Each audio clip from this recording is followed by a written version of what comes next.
Kulkas. Ngomongin tentang kulkas, ada yang tahu nggak kenapa kulkas itu dibuat? Buat ngadem? Bukan. Buat ngeringin baju? Tentu bukan. Tapi, iya betul, buat nyimpen makanan biar nggak gampang basi.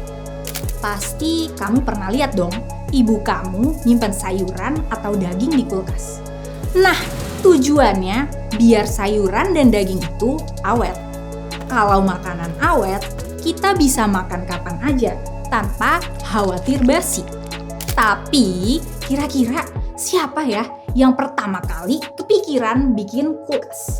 Terus apa yang nyebabin munculnya ide buat bikin kulkas? Penasaran? Yuk kita bahas.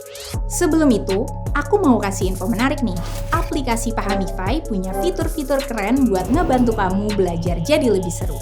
Mulai dari video belajar beranimasi, tryout UTBK, live class, dan mipi.ai. Info lebih lanjut bisa kamu cek di link deskripsi.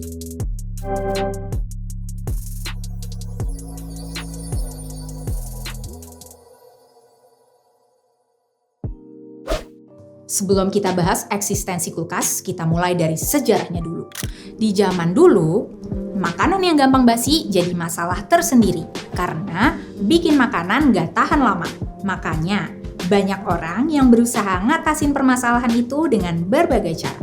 Di tahun 1720, William Cullen pertama kali nemuin fakta bahwa makanan yang bisa lebih awet kalau didinginkan.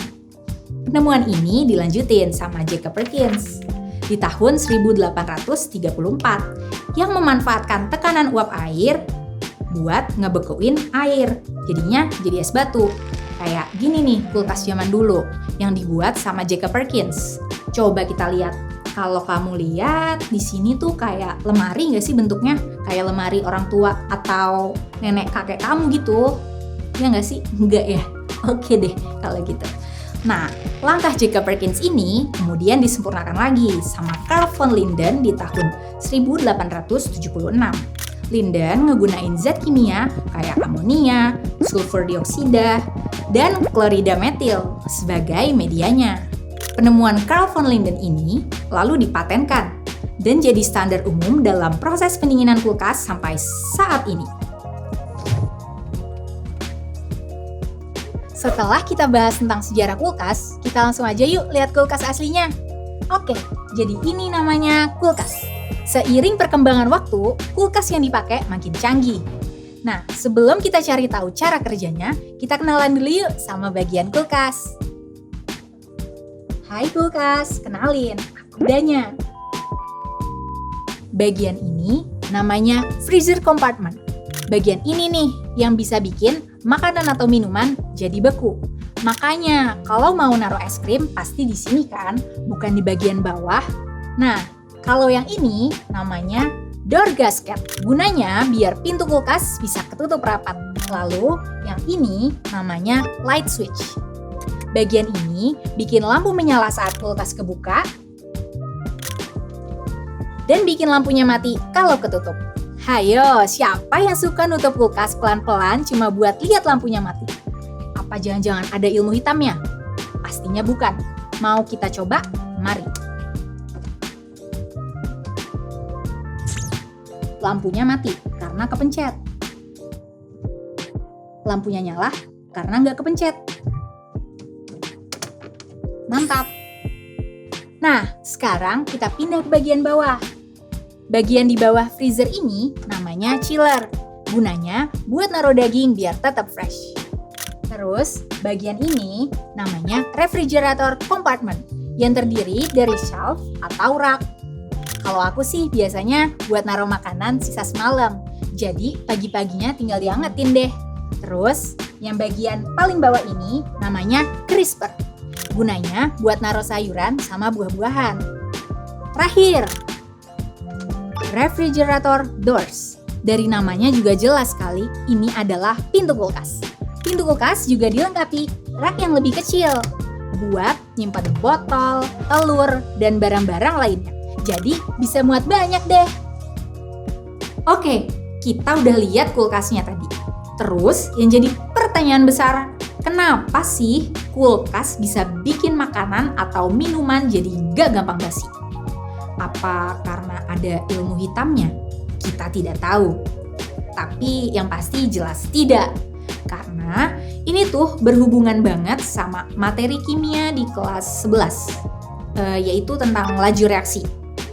Ada yang inget gak materi tentang laju reaksi? Karena aku gak ingat. Tapi lebih ke nggak tahu sih sebenarnya, karena aku ini anak IPS. Bukan juga. Kemarin tuh yang, di sini. Ini deh. Benar. Laju reaksi atau kecepatan berubahnya reaksi jadi zat produk dipengaruhi oleh beberapa faktor. Salah satunya adalah suhu. Makin tinggi suhunya, makin cepat laju reaksinya.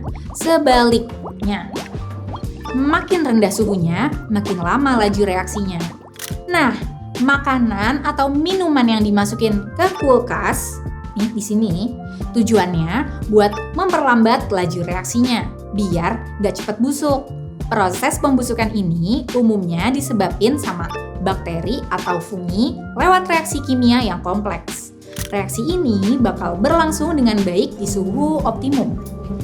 Kira-kira suhunya itu di 4,4 sampai 60 derajat Celcius lah kira-kira. Dan suhu ini tergantung jenis bakteri atau funginya ya. Jadi, kalau suhunya kita turunin, reaksi perkembangbiakan mikroorganisme terhambat. Dan reaksi pembusukannya juga terhambat.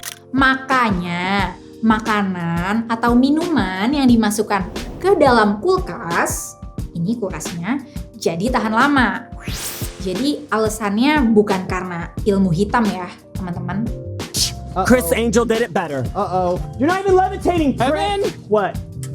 I'm levitating. What the F? Nah, selain kita tahu alasan kulkas bisa memperlambat pembusukan, kita juga bisa tahu loh kapan makanan atau minuman di kulkas jadi beku. Caranya dengan ngegunain fisika dan matematika. Disinilah kesenangan dimulai. Bunyinya aja bunyinya. Coba cari-cari benar. Ini bukan. Coba kamu bayangin, ada benda yang punya suhu tertentu. Ya, nih, ini bendanya ya. Terus disimpan di suatu tempat. Suhu benda itu akan berubah nyesuaiin sama suhu lingkungan di sekitarnya. Kalau lingkungannya lebih dingin, suhu bendanya bakalan turun, semakin dingin lagi. Nah, penurunan suhu ini ngikutin hukum pendinginan Newton kayak di persamaan ini. Di sini, fungsi T besar itu nyatain suhu benda pada waktu tertentu. Terus, T0 nyatain suhu awal benda. A nyatain suhu kulkasnya. Dan K kecil itu konstanta laju pendinginan yang bisa dicari pakai rumus ini. Dengan T1 menyatakan suhu benda pada waktu tertentu. Susah ya rumus fisika itu. Hukum pendinginan Newton ini bisa dipakai buat nyari tahu kapan suatu benda itu punya suhu tertentu. Jadi, kalau kamu mau tahu makanan kamu udah dingin apa belum, kamu bisa pakai rumus ini. Gimana? Dengan cara ini, kamu jadi gak usah bolak-balik ngecek makanan kamu tiap 5 menit sekali. Tapi kayaknya enakan ngecek 5 menit sekali ya, biar cepet. Nah, di video kali ini kita udah bahas sejarah kulkas, bagian-bagian kulkas, kenapa makanan bisa awet di dalam kulkas, dan hukum pendinginan Newton. Eits, tapi bahasan sains tentang kulkas belum selesai nih. Kita akan cari tahu kenapa kulkas bisa ngehasilin suhu yang dingin banget. Terus, apa dampaknya pada lingkungan? Jadi, jangan sampai ketinggalan video berikutnya ya. Sekian dulu video kali ini. Jangan lupa buat like, comment, subscribe, dan aktifin loncengnya. Di sini? Apa di sini ya? Pokoknya di sini loncengnya. Sampai jumpa dan kenali sains di sekitar kita.